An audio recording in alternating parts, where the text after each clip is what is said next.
Hey guys, today we're going to be coming to you with how to build a hair regimen for your natural hair. So we are going to create a series out of this. There will be a couple of episodes that walk you through the different steps of exactly what you need to build a bomb hair regimen that will actually retain you some length so you can get that shoulder length. Or that armpit length. Armpits here actually. Whatever your goals are, guys. For the first part of this series, we're going to be speaking about wash day. So we're going to break it down into a few steps. Mainly pre-pooing, then shampooing, then conditioning / deep conditioning, and moisturizing and sealing and detangling. So today we're speaking about pre-poo. We're going to give you all the secrets, explain to you what pre-poo is, why, how, and what products to use. So stay tuned. And don't forget to like, comment, and subscribe. Okay guys, so the first part of a wash day routine is the pre-poo.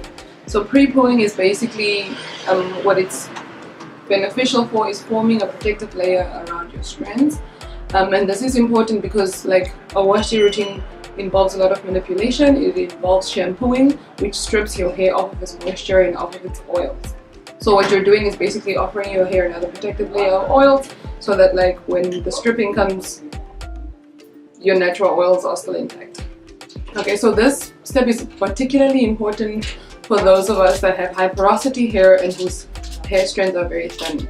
So when you have high porosity hair, by the time you get to wash day, there is little to no moisture in your hair strands. So adding a pre-poo process again just protects your hair from the stripping and the manipulation. And thin strands, again, because of manipulation, they need extra protection. So it just strengthens, it doesn't moisturize, but it just offers protection against stripping and manipulation. Okay, an added benefit of pre-pooing is preventing something called hydro fatigue. So what hydro fatigue is basically when you moisturize excessively, your hair shaft or your hair strands will expand and contract over time, and repeating this, or when this is done repeatedly, it literally wears down your hair and it causes breakage. So the oils, when they penetrate, what they do is they stop some of this expansion and contraction, so then your hair is actually not going to break as easily or as frequently. Yeah. So the products that are mainly used for pre-pooing are oils. So oils are sort of the most important to use, but then you can also use conditioner, and the best would be if you're using conditioner to just add some of your oils in there, because again, oils are the ones that protect against hydro fatigue.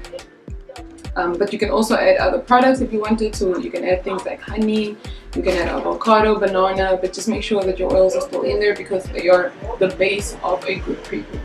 Okay, beauties, so now we're going to be discussing how your pre-poo will change depending on the different hair type that you have, specifically how it will change depending on sort of porosity you have.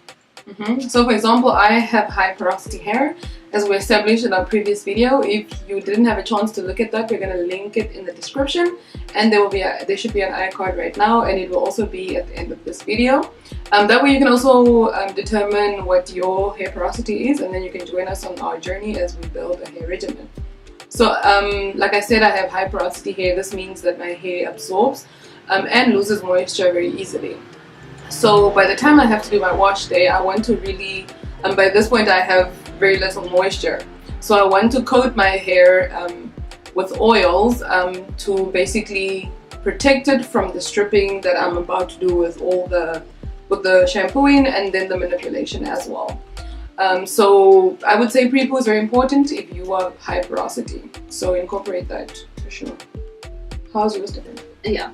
So I have low porosity, so I'm on the other end of the spectrum, and so that means that my hair, it's hard for my hair to absorb moisture, but once it does, then it's very hard for it to leave. So the one problem with her high porosity hair is, low porosity hair, is that it's prone to product buildup. Yeah. And so therefore shampooing is actually very important for us. So we actually want the shampoo to almost strip our hair. Obviously we don't want it to leave it dry, but we do want the shampoo to actually do its job by removing the product. So pre-poo is obviously not as important to us as it is to someone with high porosity, but I still do it nonetheless, but I don't do it for like a very long period. So like I think you sit with your pre-poo on your head for like half an hour or something. Yeah, like or sometimes overnight even. Yeah, so I'll stay with my pre-poo for like 5 minutes or whatever.